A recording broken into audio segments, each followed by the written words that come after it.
We are one day away from the Auburn Tigers 2022 football season, and there are still kind of questions on what the quarterback situation may look like. Well, Zach, I actually just finished crushing some chicken farm, and I am freaking ready to rock and roll. You are Locked On Auburn, your daily podcast on the Auburn Tigers, part of the Locked On Podcast Network, your team every day. Yes, welcome on into Locked On Auburn, your daily Auburn Tigers podcast. I'm your host, Zac Blackerby, and thank you so much for making Locked On Auburn your first listen every single day. Today's episode is brought to you by BetOnline. BetOnline has you covered this season with more props, odds, and lines than ever before. BetOnline, it's where the game starts. Happy Ferg Friday to all who celebrate. Justin Ferguson with the Auburn Observer joining us. And Justin, I never thought I would say this after getting the opportunity to cover Bo Nix at quarterback at Auburn for several years. But man, Auburn naming TJ Finley starter and just the folks that are just still so upset about this. It's not as polarizing as the Bo Nix situation was, but it's up there. Yeah, and if you are one of those people that are upset about TJ Finley being named the starter, well, too bad. He was the best option. I mean, honestly, he did nothing to really lose that spot up top that he had pretty much all offseason. He earned this job. I mean, he played the best of the quarterbacks, even from what we could see, and then obviously from what they did in scrimmages and behind closed doors. So, yeah, man, this is the best option Auburn's got right now. And, I think you're going to see an improved TJ Finley on Saturday. I don't know how much improved. I don't know how much more accurate. But I do think this dude's got a ton more confidence. And I think he's going to be a little bit more willing, or a lot more willing, to run and evade than he did last season, which I know he got hit for a lot because of, the lack of mobility, just kind of staying in the pocket. I think you're going to see a difference in that, especially in this first game when you're playing an opponent that just isn't at the same talent level as you are.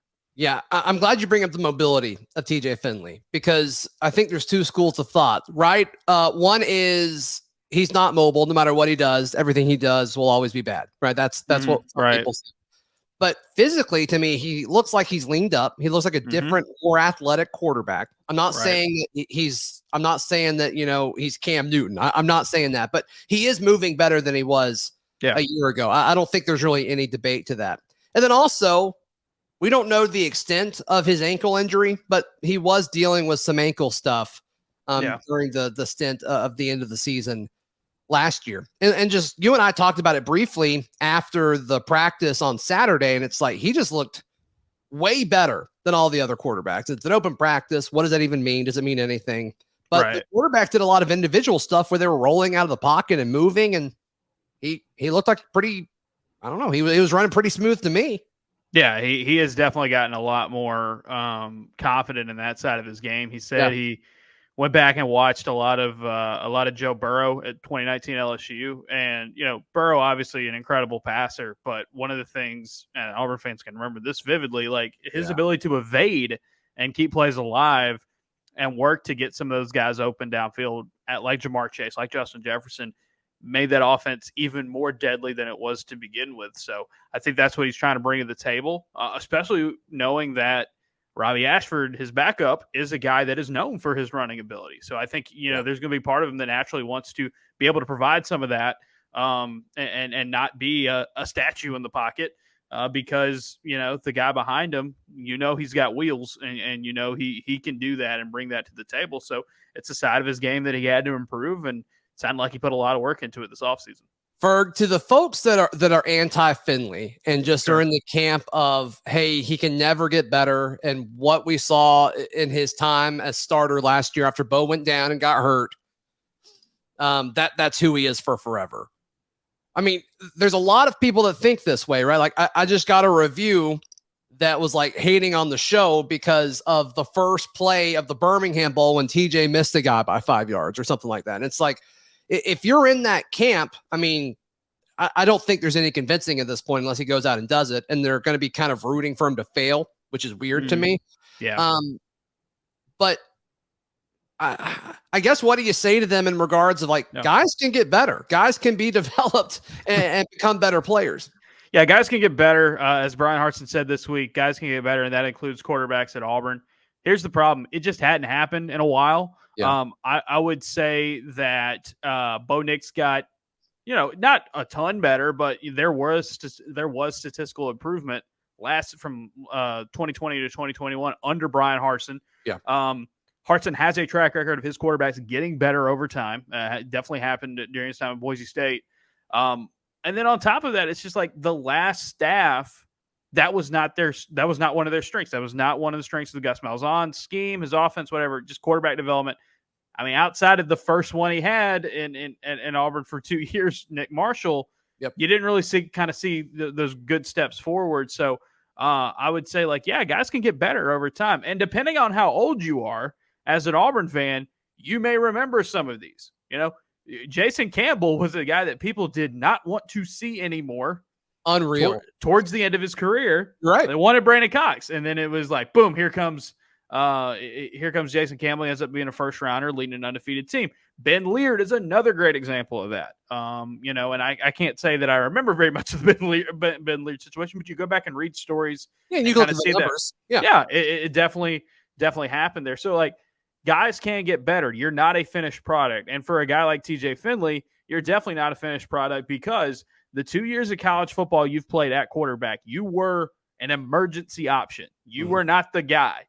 And he even said it this week. There's just this change in mindset and confidence when you are the guy. When they roll out the red carpet for you and say, hey, man, you're QB1, go to work.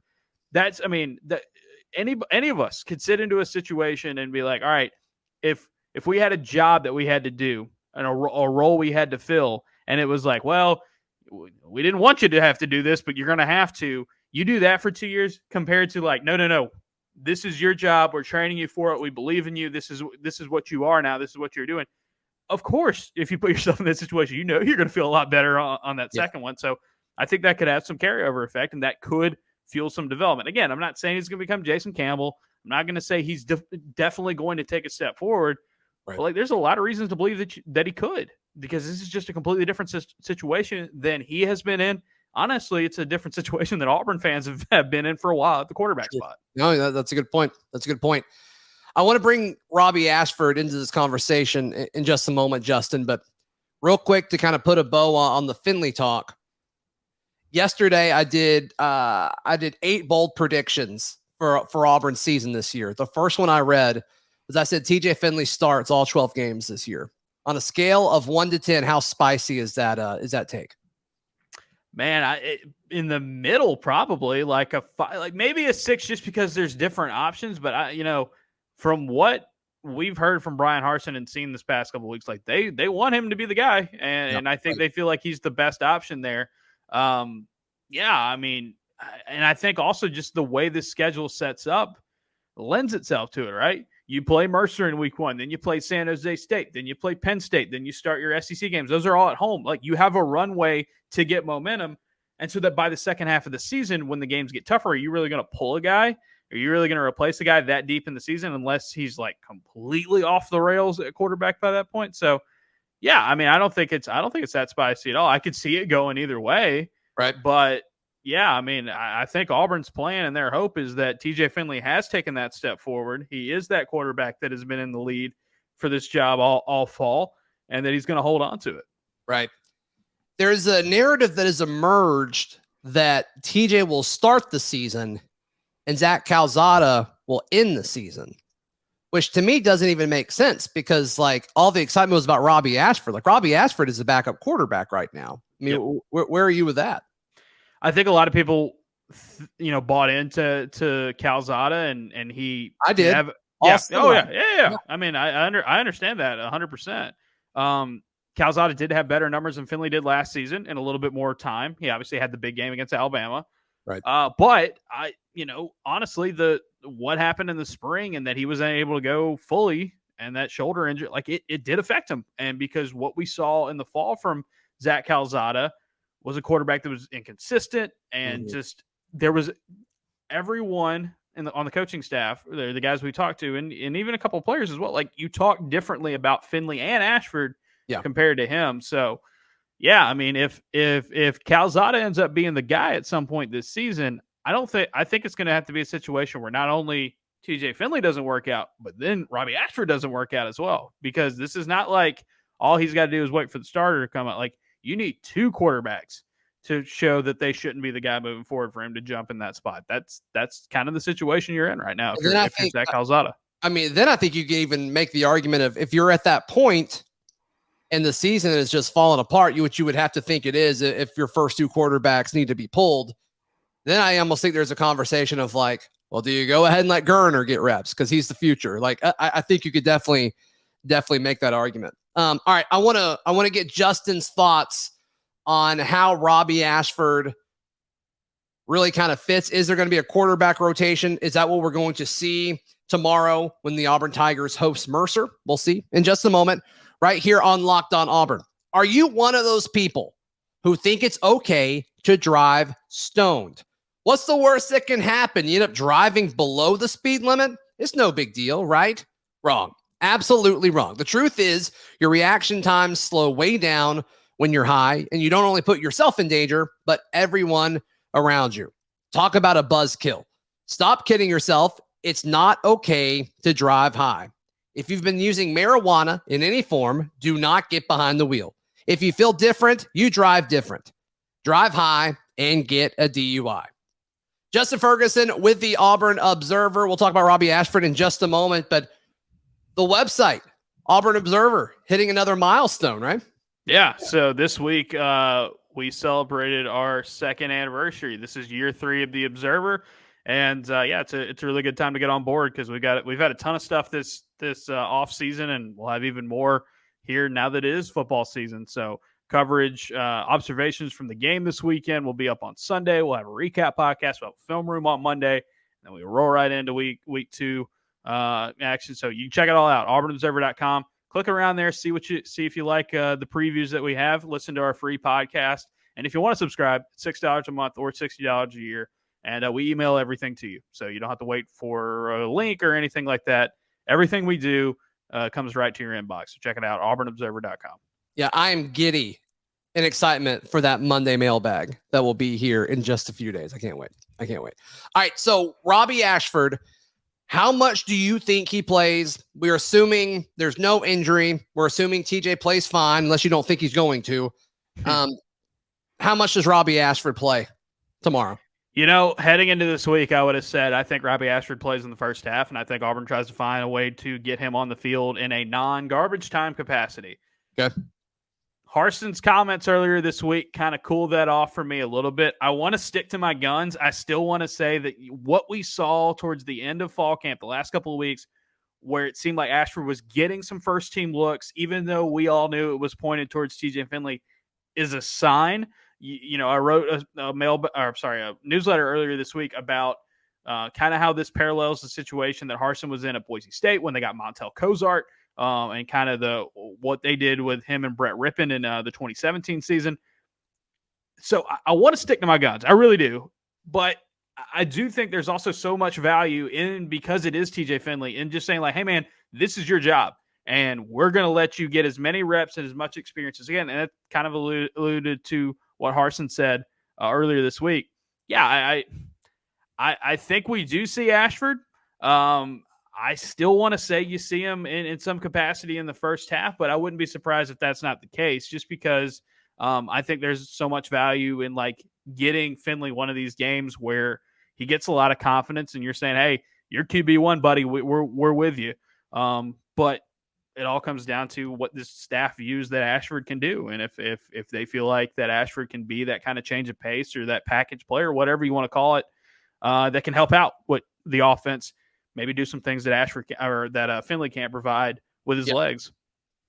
There's a chance that Auburn struggles in this game. I mean, they did it against Mercer 4 years ago, and I want to get your thoughts on what that may look like in a second. But let's assume five turnovers in 17. That'll do it to you for sure. 5 turnovers against anybody, it's going to be a disaster. But let's assume Auburn does what it needs to do, and they just outman Mercer, right? And let's just say they score seemingly at will.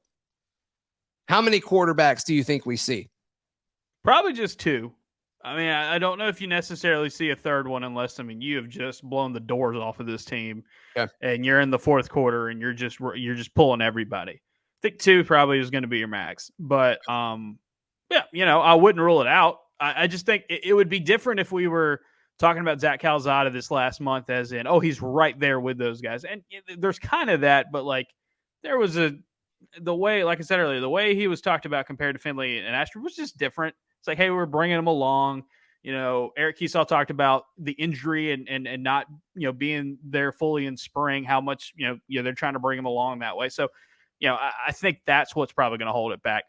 But like you said earlier, hey, if you want, if Holden Gariner's been throwing the ball really well recently, you get 4 to redshirt. This is a game. If you want to roll him out there and try it, this would be the time. But I do think there's a lot more value in putting the guys out there that you want to be the guys this season and letting them build there. So 1 or 2 would probably be the way to go.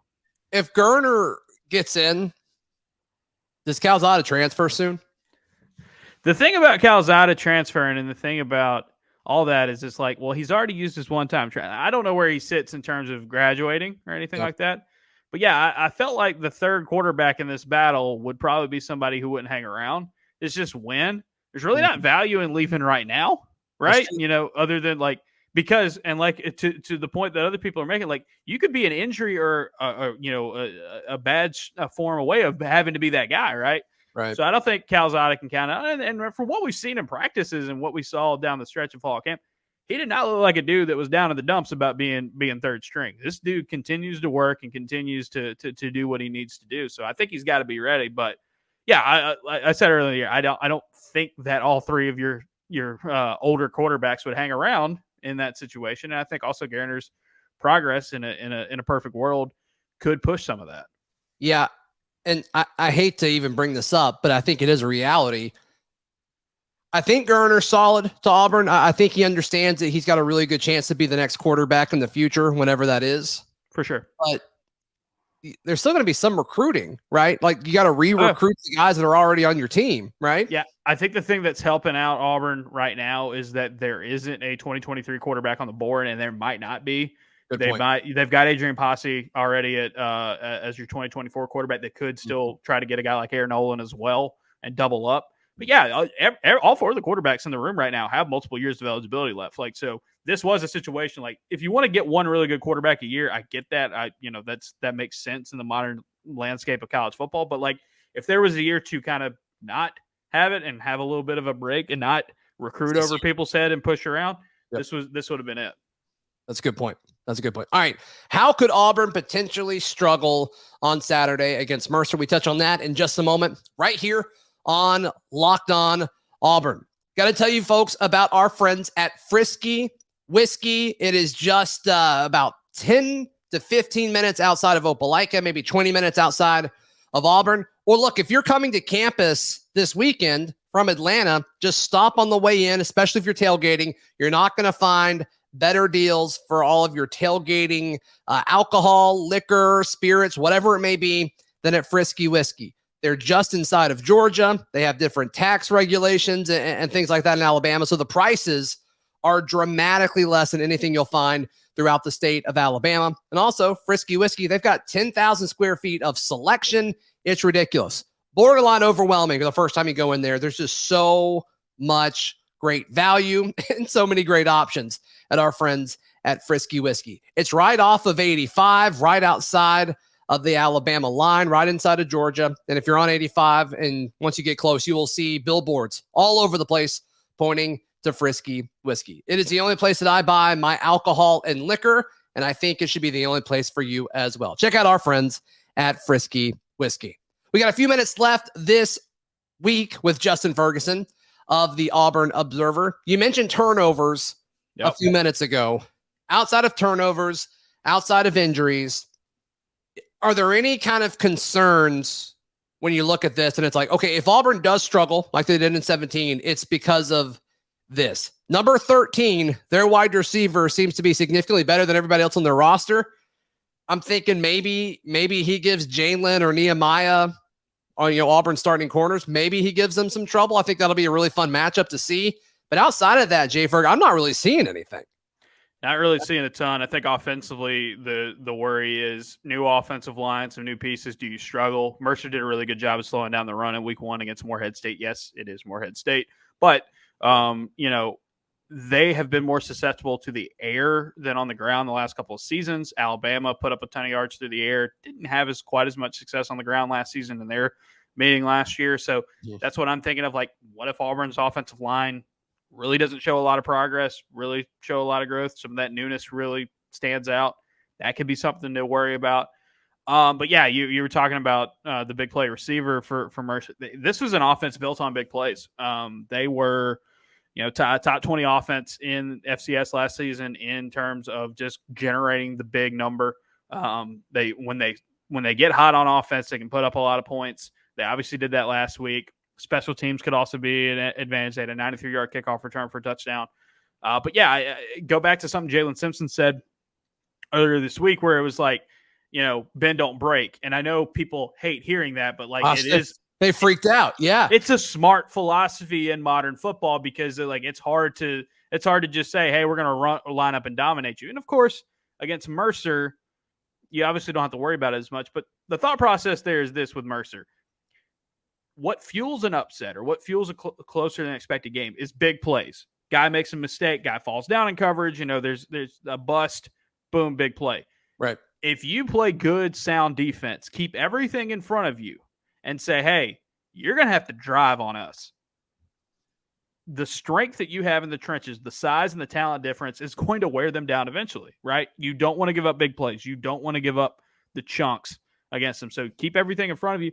Yeah, they might get some opportunities in between the 20s, but you got to prevent them from getting the big play because last season at the FCS level, and also I think against a team like Auburn, and this if Auburn makes them try to drive and sustain a drive, it's not a sustainable strategy against a team that is that much bigger and more talented than you, especially in the trenches. You will wear down and things will look very lopsided very quickly if you do that. Now, if you can get these 2-3 play drives where you're hitting big shots, which is what they're already, kind of wary of because of what they did last week against Morehead State. Right. Yeah. That's how you hang around. That's how you stay in a game. Yeah. No, I think that's good analysis there. As far as players that you think could break out, be kind of the heroes of the game, if there is such a term for that against Mercer, I labeled Tavares Dawson. I think he's going to kind of win the day. There's been so much talk about, Shedrick Jackson coming back and Malcolm Johnson Jr. and Coy Moore's battle at that spot and Camden Brown, kind of being the fall crush that everybody loves. Tavares Dawson has been steady. I mean, Every time he's brought up, to the coaching staff, they talk about how great of a fall he's had. And we heard that last fall, and then, he had to take some time off and all that. But I think he's going to be kind of the guy that emerges, and I think that starts Saturday. Yeah, that's a good pick. I'll also say in these games, if you want to look for guys who can stand out, it's FBS versus FCS. The guys who look like FBS players are going to probably do a better job against the FCS guys, size-wise. So I'm looking at a guy like Camden Brown. I'm looking at a guy like, obviously, Tank Bigsby because of what he can do breaking tackles. Yeah. I'm looking at a guy like Cam Riley because Mercer's offense is not going to have plenty of big boys there. I'm looking at, obviously, the edge rushers and the deep, like Colby Wooden as a good example, of guys who can just pop and have really good games because I think that's where it happens. Mercer's a good football team. They're well coached. They gave it a heck of a run last year in the FCS. It was borderline playoff team last year. Yep. They are, if you look at, this is something we talked about in the mailbag on Friday. If you look at the Sagarin ratings right now, Mercer is a better team than Akron last season that Auburn played. I mean, it's just, there is a difference. Like, I think both of the teams Auburn plays this year are significantly better than both the teams Auburn played to start last season. I agree. Yep. So you see that in stuff like the Vegas spread. You see stuff like that in just the way it works. But I will say your bodies and your talent level, just like who looks like an SEC player compared to an FCS player, those guys are usually the ones who make the big difference in these games. So I'm looking to see if those guys could do that. Justin Ferguson, tell folks one more time what all they get during the football season when they subscribe to the Auburn Observer. Auburn Observer, you get pretty much a newsletter per day or close to it, covering Auburn football. And, of course, we'll have more basketball as we ramp up, getting closer to that as well.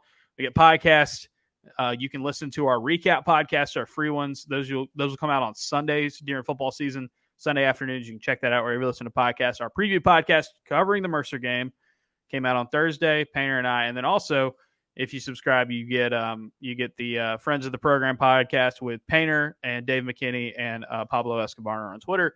You can check all that out. And the newsletters, ton of it, mailbags, film rooms, observations, analysis, deep dives, whatever you want to call it. We've got a ton of it at the Observer. $6 a month or $60 a year. Sign up. Yeah, it's worth it just for the Monday mail, the Monday film rooms, guys. Like I'm telling you, like it's worth it just for that, and then everything else is just gravy. Seriously. So be sure to check that out, auburnobserver.com.